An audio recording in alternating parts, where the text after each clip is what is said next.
times like these where I'm always so torn. I already know the answer to what I'm gonna do, but I would love to camp up here like those people over there are doing.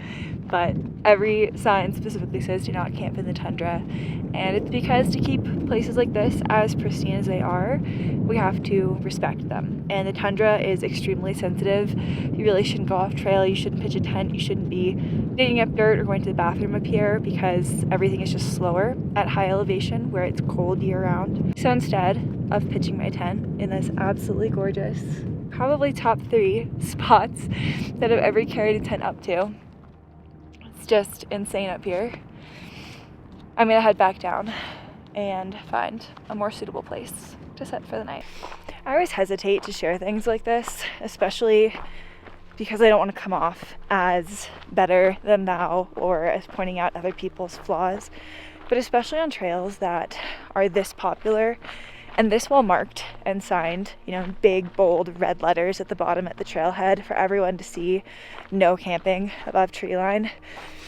I do feel like it's part of my responsibility in sharing these trails and these areas with my platform to talk about it, because if I were just to share myself coming up here and then a camp at the lake, because it is more, you know, picturesque, more beautiful, how many people could I potentially influence to come up here and do the same? And over time, with more of us sharing, more of us posting, more of us tagging, I mean, this is a very famous trail, it's nothing new, but the impact adds up. And so I do feel like it is my responsibility to talk about it, to call out the fact that I will not be up there and why. So that way other people can learn too. Because I've definitely made mistakes. I've stayed places I probably shouldn't have without knowing. But after having done that and having learned my lessons and having been told by other people what to and not to do, by learning how to read trailhead signs, I feel like it's my job to pass it along. Anyways, and as said, I'm gonna make this descent back into the valley down there, and I'll see you guys at camp.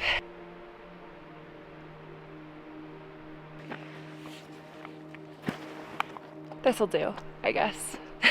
Well, now that we're back down in the meadow, the sun is setting at a rapid pace behind these mountains, so I'm gonna go ahead and take a moment to set up camp. And while I do, let's hear a word from today's sponsor. All right, we're back in the car for a brief moment to talk a little bit more about today's sponsor, Bluetti, without which I would not be able to power all of my electronics both in the car and off-grid when I take fun backpacking trips like I did this week. So as many of you know, I've been using my Bluetti lately, the AC 180p, to power the fridge that you can probably just see the corner of back there, so that way I can have more fresh food for Tara and I on the road. Additionally, I just started grad school, I work from the road, and we're about to move back into the Subaru temporarily for a couple of weeks to live out here full time. And without power, I wouldn't be able to work, I wouldn't be able to go to school, we'd be eating packaged ramen and PB&Js, and the idea of being able to charge SOS devices, my camera, my phone, and all of my other small electronics like headlamps and backup battery power for when I'm out backpacking would be out of the question. Now, I've used a variety of Bluetti power stations in the past, all the way back to the AC60 and B80, up to the 200L, and now the AC 180p. And I will say that all of them serve a slightly different purpose. When we're talking about the AC 240, it was great because I could leave it out in the bad weather, rain or shine, and never worry about having an issue with my power since it was IP65 rated. The AC 180, more portable, packs a massive punch, and charges super fast. That way I can have a small power station in the back of the Subaru. And for those of you who might like to get out longer and further and maybe have a little bit larger of a rig, they have even bigger stations like the AC 200L, which pack over 2,400 watt hours of power. Now, all of the stations, regardless of the one that you're looking at, but I'm talking specifically about the AC 180p today, are rechargeable with a variety of the Bluetti plug-and-play options like their solar panels, the AC power input option, or DC charging off of your car's alternator. Now lately I've been using a combination of all three. When I'm at my house, I will usually top it up before a trip. When I get out into beautiful places like this, I'll pop out my solar panel for the day. And on my way to destinations like these, I'm able to plug it into the car cigarette lighter to keep the power topped up while I am charging things like my camera and fridge in the back. Now, oftentimes when I'm working with Blue Buddy, they ask me to do a test, show exactly what this power station can do. And in the past, I have done that where I've run it all the way down to 0. But honestly, at the end of the day, I find that it's almost a silly application because the beauty of the Blue Buddy is that you never have to run out of power. Obviously, knowing that you can load things for long periods of time, like my Starlink overnight for 24 to 36 hours without recharging, is really nice peace of mind. But because there are so many ways that you can recharge the station, you never have to worry about going without power because it's really easy to stay topped up and fully charged. Now, this is a mid-roll ad. I am still technically up on the mountain, but spoiler alert, I did make it back. I'm alive. And it's so nice to come back with peace of mind and still having over 82% charge without having plugged it into anything for over 24 hours while it's been running my fridge the entire time. Because I don't know about you, but there are a few things better in life than coming back from a hard hike and having fresh food, cold drinks, and anything else that you may well please in your fridge at the end of the day. So whether you're looking to power an off-grid camping trip or car camping adventure like I do, you want backup power for your van or house, or are just looking to boost maybe the power system that you already have on the road, head down to the link down in the description down below to check out Blue Buddy's portable power stations and portable power systems for yourself. And thank you again to Blue Buddy for sponsoring today's video.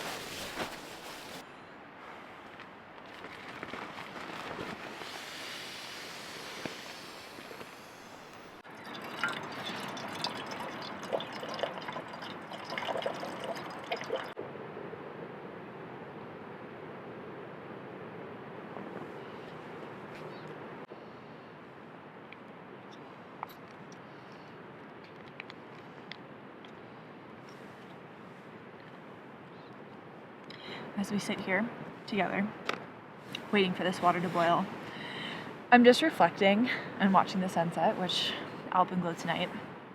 It's gorgeous. And thinking how grateful I am to have been born at a time where I can come out here, carry all my own lightweight, for most of history, belongings on my back, and sleep under the stars as a solo woman. Obviously, I do have some fears or hesitations. I think that's natural and normal and probably healthy to an extent to have a bit of weariness. But generally speaking, I just feel so at peace, so calm, so at home with myself. And I know for generations this would not have been a reality and has not been a reality, especially for women. Every time I'm out here, I just get so like misty at how special it all is, and how I wish that more people had the opportunity, and the people who have the opportunity had maybe the courage or the time or whatever it is that's stopping them from getting outside to get outside, because it is just such a beautiful, transcendent, grounding thing, in my opinion. Like, truly, there is nothing better than just sitting out here with no service, no people, no noise, even if it's only for a day, to just sit with yourself and reflect.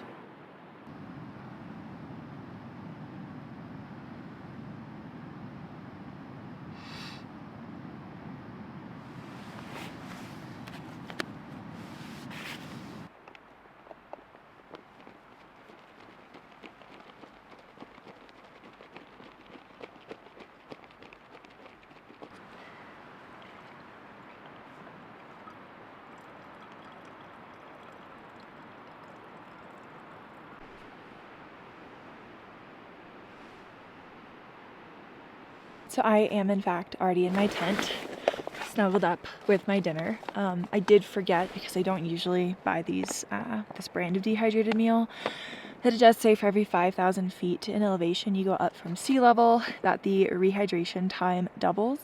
And we are at like 11 timely cough. We are at like 11,200 feet, which means that this could take anywhere from 14 minutes to 45 minutes. So to make sure that we stay warm tonight, I stay warm tonight since I am by myself. I'm in here underneath the cover of my rainfly, already in my reactor, which is like a thermal lining, which adds about 10 to 15 degrees real feel comfort to my bag because it's only a 30-degree quilt, and tonight it's likely going to be in the 20s. And I'm going to cuddle with this to warm up my bag extra. But unfortunately, I will have to get back out of bed when this does rehydrate, which looking at the sky right now is probably going to be well after dark. I am going to have to get back out of my tent, put this in my Ursack, which is like a Kevlar animal-proof, bear-proof sack. They could steal it, but they should be able to break into it. So that way I don't have anything smelly in my tent and I don't attract any critters, which honestly up here, especially this high, I'm a little bit more concerned, knock on wood, about like pika, marmots, and chipmunks. So I just make sure to tie it really well and put it as far away from my camp as reasonable, because all of my like personal hygiene stuff, my food stuff, my waste, my trash, chapstick even, is all in that bag. So I won't have access to it till tomorrow. I do have some water with me. I'm gonna put this back in my bag as I talk. How scary am I gonna look if I use my flashlight? Oh, okay, that's pretty bad. I've looked worse. I also have my water filter with me, and the reason for that is a lot of people don't know. I did not know when I first bought this, but learned very quickly hiking the Colorado Trail, which was where I first tried the, Katadyn.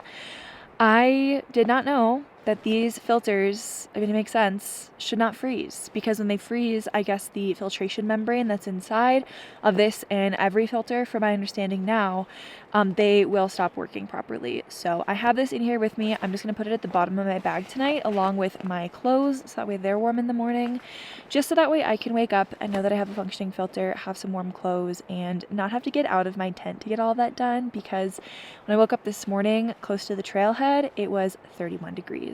And now we're about 3,000 feet higher, so I can only imagine how cold it's gonna get tonight. While waiting for my dinner, I broke out one of my favorite nighttime habits while camping, and that's the Kindle app on my iPhone. This night I was reading an excerpt from Paddling North by Audrey Sutherland that felt especially relatable considering my position. On these trips, I'm not really alone. We're a trio. The paddler sizes up the conditions and does the physical labor. The critic sits on my shoulder and nags and growls that I'll never make it. And the rider stands back and laughs, trying to put the three of us into the reality of one grubby body.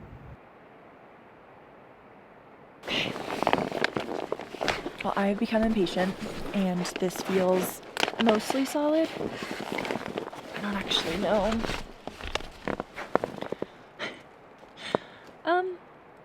Yeah. It's definitely soup, which means I'm gonna have a lot of crunchy bits, but it is what it is. Let's see if I can eat this without spilling it in here.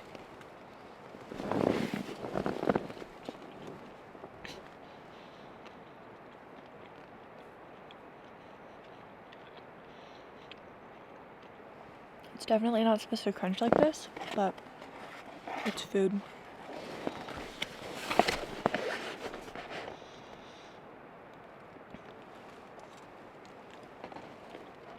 Alright, dinner done, teeth brushed, water filled, filter in here, camera in here, because that battery will also die if it's cold. Indigestion from that massive meal. 6 miles done today, and I think 2 or 3 more miles tomorrow, and we're going to be done with our first solo backpacking trip. Solo being without Tara, because I've definitely hiked a lot with just her. This light is so bright. But it definitely feels weird being out here alone, you know? Anyways, I'm sure tonight will be uneventful, so I'll see you guys in the morning.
Well, certainly not the best or the worst night's sleep I've ever had in a tent.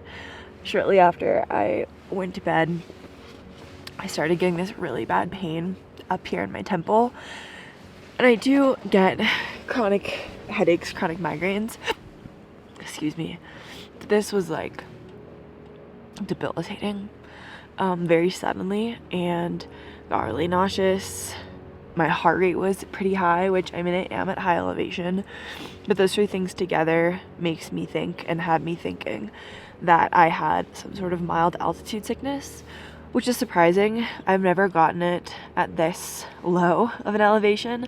Whenever I've gotten altitude sickness before, it's been exerting myself really hard up above like 13,000 feet, 14,000 feet.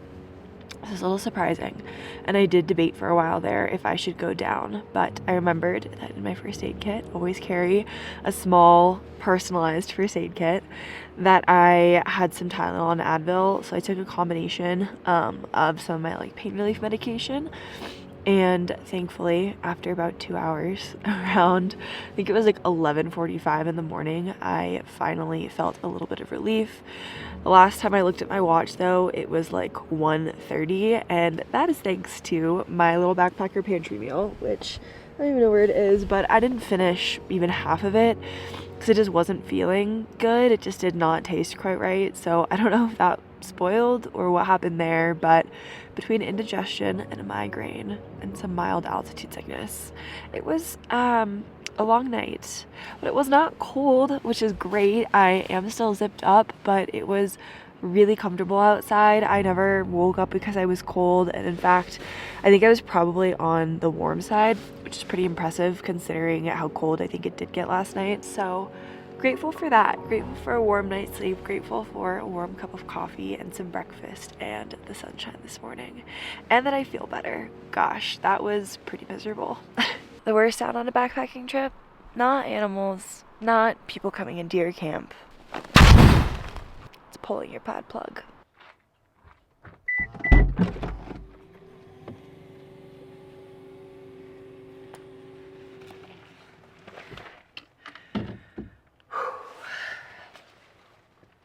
All right, lessons learned on the trail this week.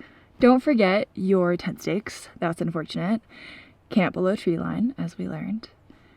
Probably bring some sort of powdered creamer so that way your instant coffee tastes a little bit less rank. And pack anti-nausea medication next time we're sleeping above 11,000 feet. Dare I say the most important lesson of them all though? Bring a Bluetti so that way you have a fridge full of breakfast items when you get back. Now for an actual trail review while I eat some of my Trader Joe's pumpkin loaf, which run, don't walk. It's so freaking good. Overall, I think I would give the trail maybe a 7 out of 10 with difficulty. I am personally not used to carrying this pack right now at elevation, so it's definitely a part of it.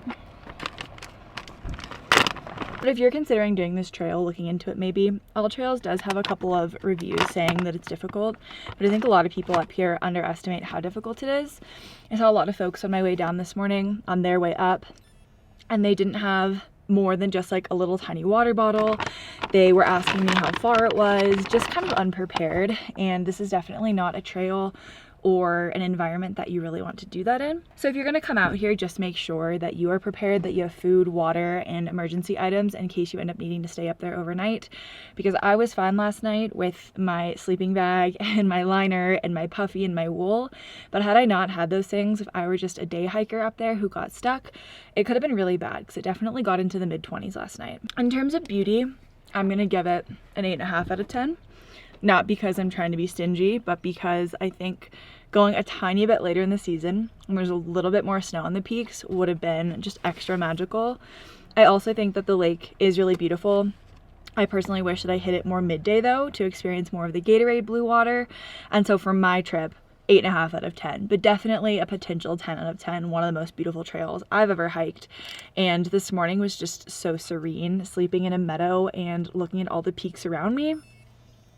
Beautiful. Maybe I'll give it a 9 out of 10, actually. Now for my own trip rating. As I mentioned, I've done a lot of backpacking in my lifetime. Actually, really only just since I was 21 when I went on my first trip. But I've done a lot of backpacking trips, just never any fully alone, like without Tara and without any other humans. So this was definitely a first, and I think I underestimated a little bit of the fear that I went in with. I started the trail and thought, this is gonna be great, this is fine, I'm not afraid. But acknowledging some of that fear that might have played into a bit of my insomnia last night, every snap of a branch at midnight was really just like, what is that? I definitely had more fear, I guess subconsciously, that I didn't realize until I got out there than I thought. But I'm really stoked that I went out anyways and did it alone, because I think that's the only way that you really get over these fears, is to push yourself out of your comfort zone, which there were definitely moments last night when I was feeling sick, hearing things outside of my tent, and I could feel the temperature dropping, that I was like, oh shoot, have I made a mistake? But I didn't. I survived, and I think pushing the edge of your comfort zone like that is how you grow that zone. So I'm super stoked that I went, and I'm gonna give myself an 8 out of 10 for bravery. All right, before I head back towards town to get some work started for the day, I just wanted to note one thing, well, a couple of things. First off, how grateful I am that my Bluetti is still at 82%, because it means I don't have to go into town to a cafe or a brewery, but instead I can find a park or just post up in the woods here somewhere, use my Starlink, get some schoolwork and some work done.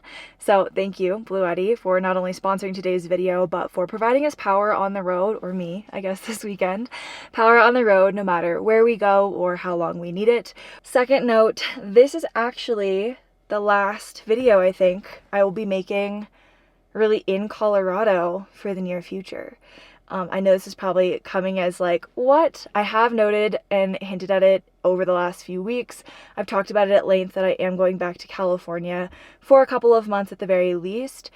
More updates around that coming next week when it's more relevant and I'm actually on that trip back out west. But this is the last video. We're going out on a big bang, last hurrah in Colorado. And I'm really glad that I got to see it when all of the trees were changing, to do this bucket list hike that I've wanted to do for so long, and to just escape and get some peace and quiet before the next couple of weeks of moderate chaos. All of that said, thank you all so much for being here. Thank you again to Bluetti for sponsoring today's video. I hope that you all enjoyed the hike and the trip as much as I did. That was much needed, and I can't wait to get back out there with Tara, of course, in the very near future again. All right. On that note, I will see you guys next week with a big life update in this rig, but towing something behind us. I didn't buy anything, don't worry. On our way back out west. All right. See you all then.